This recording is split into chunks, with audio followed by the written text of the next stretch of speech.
unaweza kuhudumia? Kwenye gharama zetu tunaona zina range kuanzia 20 mpaka 50, lakini inategemeana sasa na hali ya mgonjwa.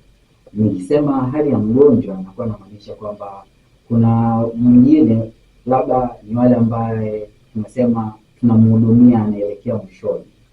Anaelekea tunaona sababu condition yake kupona inaweza ikawa ni changamoto, kwa hiyo apewe tunaita sisi palliative care, kwamba ni huduma zile za mpaka mtu anapokwenda kufariki.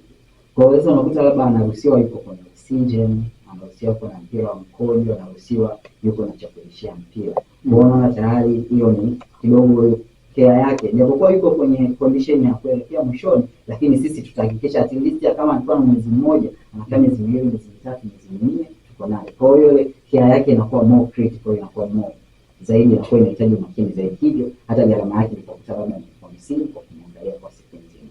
Lakini ukikuta mwingine labda ameruhusiwa tu ana kidonda tu chenyewe ni cha kusafisha tu hivyo, kwa hiyo unakuta hata price yake unakuta ni 20, unakuja unahudumiwa hiyo kidonda chako kinasafishwa popote ulipo hapa Dar es Salaam, tunapata tunakuja tunasafisha kidonda hivyo, na ikifika kabisa kwamba okay kidonda chako, sababu tukienda kumuona mgonjwa tunaomba ile muendelezo, daktari amesemaje. Unaweza kusema okay labda mtu anaweza kukupigia kutoka kwa njoni chome sindano. Hapana, si ukinipigia simu utakuuliza baadhi ya maswali, then nikifika nitaomba ile tunasema discharge form, kwamba okay nionyeshe daktari ameandika nini. Ameandika sindano hiyo, tuseme mjafanya. Kwa hiyo na confirm ndo niko na kuendelea. Kwa hiyo inategemeana na huduma ambayo utakuwa unahitaji.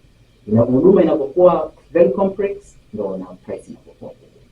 Kuna uhusiano upi kati ya shirika unalofanyia kazi na wafanyakazi wa hospitali? Na nieleke swali langu hivi, kwenye baadhi ya hospitali nyingi ndio kumekuwa na malalamiko sana, hasa kwa wagonjwa, kwamba anapokuwa hospitali anapatiwa huduma, lakini anaweza kaandikiwa dawa, nenda kanunue duka fulani, au dawa kanunue nje ya pale hospitali, kwa maana kwamba hospitali hakuna dawa. Na wakati huo kwamba kuna maneno pia akawa anasemeka kwamba wanaomiliki au watu wa hospitali baadhi ya madokta wana maduka ya madawa, kwa hiyo wanawaelekeza wakanunue kwenye maduka yao ili wapate kuingiza pesa. Sasa kuna uhusiano gani kati ya ofisi yako kampuni unayofanyia kazi na wafanyakazi wa hospitali? Yaani kuna wafanyakazi ambao wa hospitali wapo humo kwenye kampuni ndio ambao wamewekeza?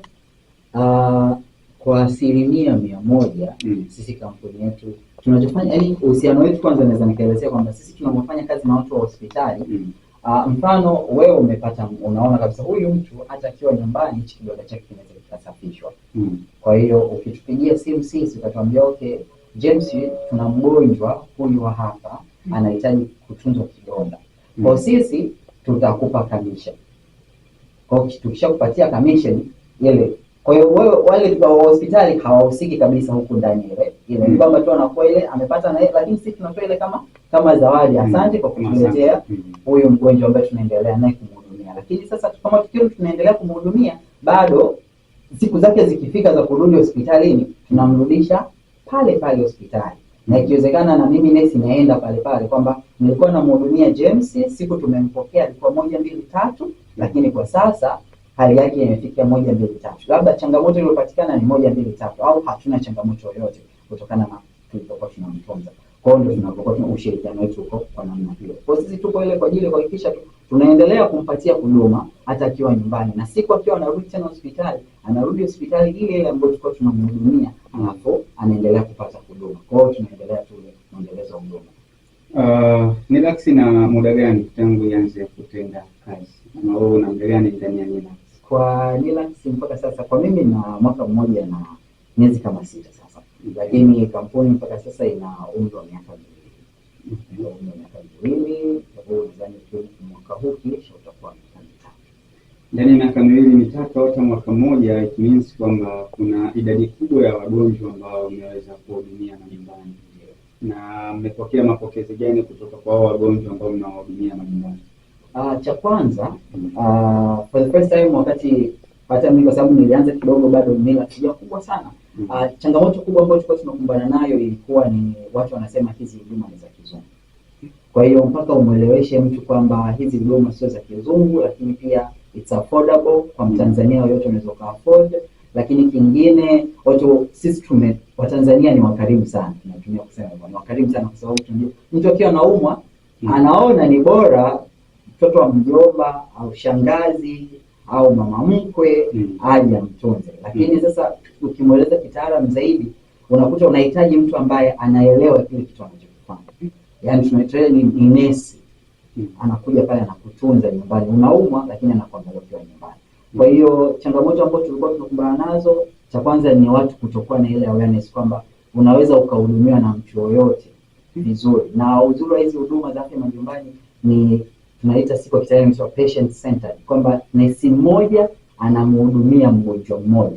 Tofauti na hospitali, nesi mmoja anaweza kuhudumia wagonjwa 5, 6 kutokana na kile kitengo alichopo. Kwa hiyo sisi huduma unaipata one to one, yani mimi nikiwa namhudumia mgonjwa mmoja, utaona huduma yake itakuwa liko makini na nimefocus na mtu mmoja. Na hospitali unahudumiwa nesi mmoja anaweza kuhudumia wagonjwa wengi. Kwa hiyo kutokana na hiyo, kwa sisi ndio tofauti wetu na modality ambayo tunaitumia.